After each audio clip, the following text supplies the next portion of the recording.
This is All India Radio. In the program Spotlight, now we bring you a discussion on achievements of housing and urban affairs sector. The participants are Ashok Tandon, political analyst, and Deepak Kumar Dash, journalist.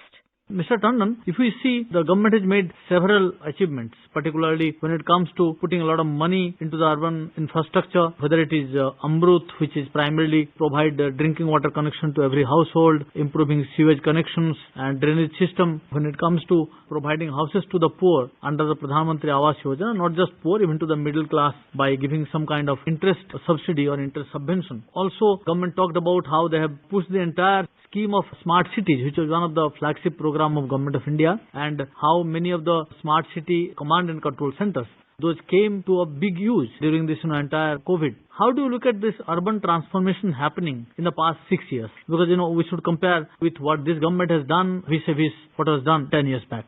See, the Urban Development Minister, Mr. Hardeep Singh Puri, today presented a very positive and detailed picture of what his ministry and other related departments have been doing over the years. And during the pandemic also, although there were certain challenges, but all the flagship programs of his ministry and the Government of India were already at an advanced stage. And particularly he mentioned all the initiatives of the Prime Minister with regard to the Swachh Bharat Mission and other related issues also. But I think one of the biggest challenges which Mr. Puri outlined today was that COVID-related complaints were resolved on the Swachhata app, and this app was relaunched with 9 additional categories specific to the COVID-19. More than 12 crore people participated in Swachh Sarvekshan 2020, and the Swachh Mitra Suraksha Challenge was launched to prevent hazardous cleaning of sewage and septic tanks and promote mechanized cleaning being undertaken in 244 cities. I think the emphasis of Mr. Puri today was that during pandemic, his ministry-related issues were taken on priority basis. And then he went on to explain, as you also said, that the command centers in about more than 50 smart cities, they transformed into COVID-19 war rooms. Model COVID war rooms developed in Bangalore Smart City in 24 hours. And the integrated dashboards developed in smart cities for monitoring COVID hotspots, medical infrastructure, tracking movement of goods and services, managing lockdown, telemedicine, and counseling of infected patients. So, web-based mobile applications developed for contact tracing, tracking and monitoring a virus-infected person in smart cities. Around 20,000 houses under the Pradhan Mantri Awas Yojana were used as COVID facilities. 96 lakh water tap connections and 59 lakh sewer connections provided in the cities. So I think it was a very detailed presentation given by the minister, and he said that online building permission system was operational in 2,101 towns, facilitating online issues of construction permits.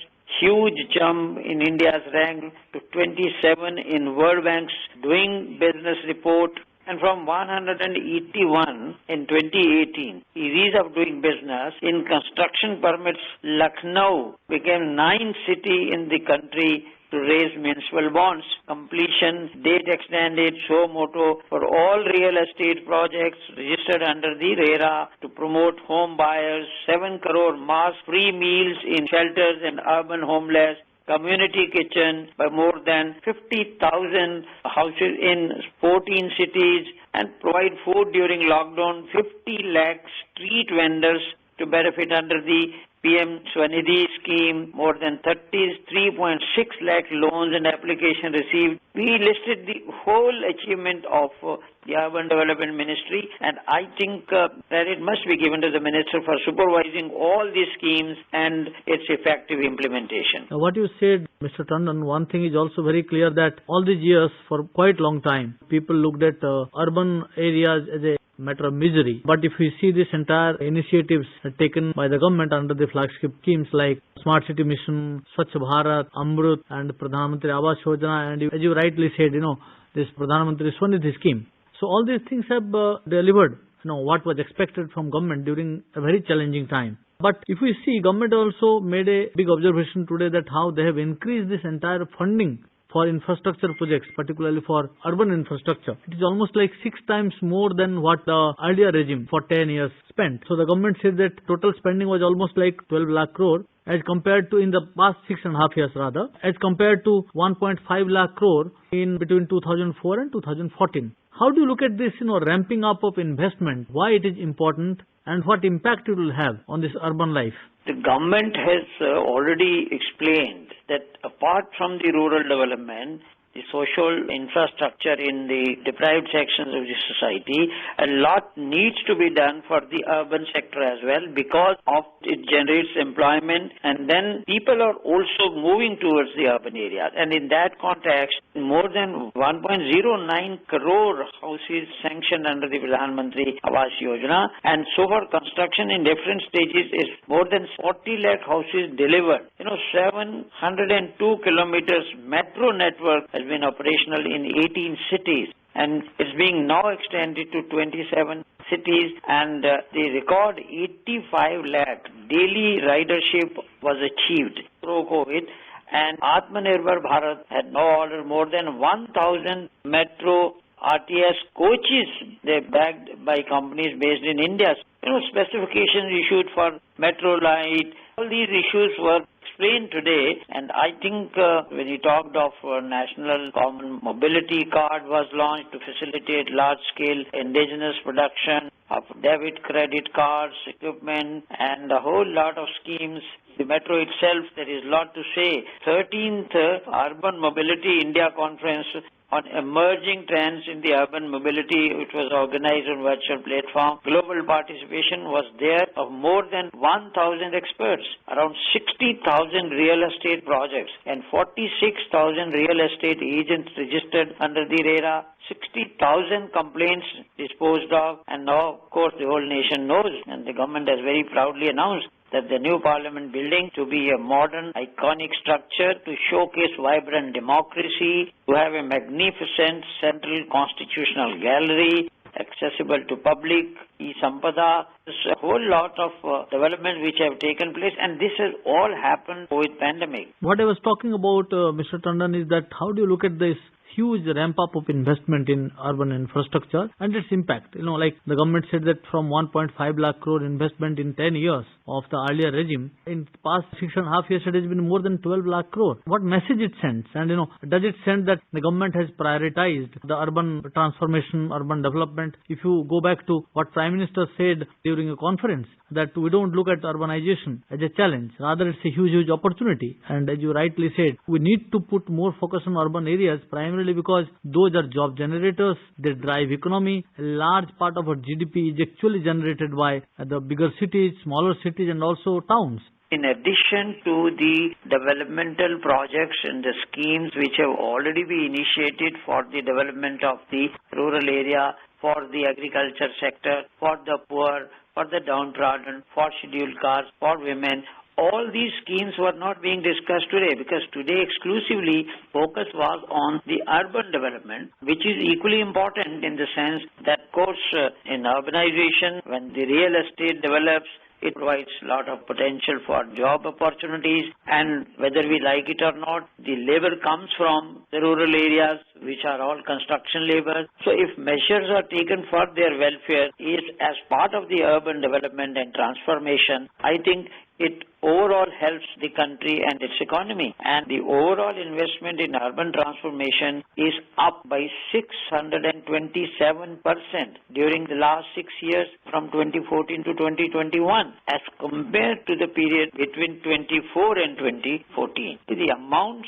spent on creating and upgrading urban infrastructure and ensuring ease of living for the citizen is rupees 12 lakh crore compared to a mere 1.5 lakh crore during 2004 to 2014. See, the mission under the Ministry of Housing and Urban Development, it played an important role during the COVID-19. That was the focus today. And the schemes, the way they were implemented, several measures to ensure nation's fight against the pandemic and ensure ease of living for the citizens. As a response to COVID-19, soon after the first phase of lockdown, let me explain. The revised version of the existing Swachhata app was launched to enable citizens to get their COVID-related complaints redressed by their respectives. So all these apps were also launched because we know that it is the urban population which knows how to use the apps. So therefore, all these urban infrastructure development, particularly in the context of COVID-19, they need to be appreciated because the schemes are already operational. The Swachh Bharat Mission and the Swachh Surakshan 2020, etc., they were there. And if we talk about the Smart City Mission that ensured the smart cities remain in the forefront in leveraging technology, again to manage COVID crisis.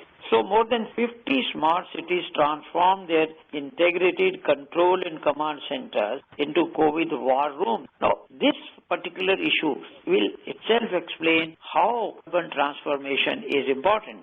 The minister talked about this new parliament building, how it will meet the aspirations of people. The minister also explained that government did not do any shortcut on this particular issue. They held several discussions, consultations. How do you look at this urban affairs ministry's entire past 1 year or maybe in the past in this new government? How this project is going to be such a big milestone?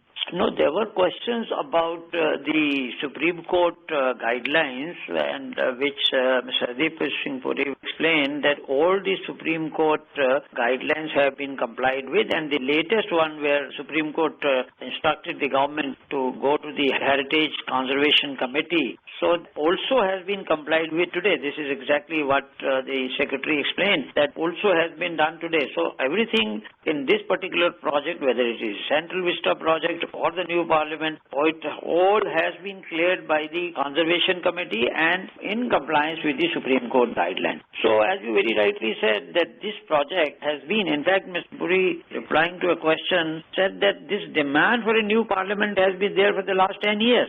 And then he said that those who are now trying to criticize, they themselves were those who were in fact pushing for such a project. Today's press conference, very significant issue was raised about the resettlement colonies in Delhi, and to that Mr. Hardeep Puri explained that 50 lakh people live in such areas and 8 lakh supposed to be registering, but only 3.6 lakh people have registered so far, maybe because pandemic started. But he said that government is committed to giving, as we said, Malikana Haq to all the people living in unauthorized colonies. Again, he also specifically talked about the real estate, and there was a question raised by some journalists about the stamp duty being, lowered, and he said that some states have done it, but then he again clarified the situation about the RERA. He said there is no doubt that RERA has been very effective, it has been accepted, and there is no question of diluting it. And he also answered question about the Model Tenancy Act, which is again at the advanced stage, and his ministry proposes for the cabinet, and it may be in place before March. I think is very significant. He said it's a very far-sighted and visionary scheme, and it is obviously, it will help in generating employment, it will give boost to the economy of the country. So a lot of clarifications were given by him. One important thing that Minister said, that there is no question of diluting RERA. There has been a lot of discussion, lot of speculation in the market, whether the law will be little bit changed. But Minister again reiterated, which he has done earlier also several times, that RERA will not be diluted, meaning RERA will be rather strengthened to protect the consumer's interest. Mr. Tandon, you actually made very right points. What we see that in the past 6 years, government has put this entire urban transformation, put it on a new gear. Though something had started in the earlier regime, as we know about JNNURM, but since 2014, a lot of flagship schemes have started, and those have started showing result. We expect that in next few years, there will be more changes to make lives in our urban areas. Thanks a lot. Thank you. You were listening to a discussion on achievements of housing and urban affairs sector. The participants were Ashok Tandon, political analyst, and Deepak Kumar Dash, journalist. This program was produced and presented by the News Services Division of All India Radio. You can listen to it on our mobile app, News on AIR. This program is also available on our website, newsonair.com. You may email your opinion about this program at airnsttalks@gmail.com.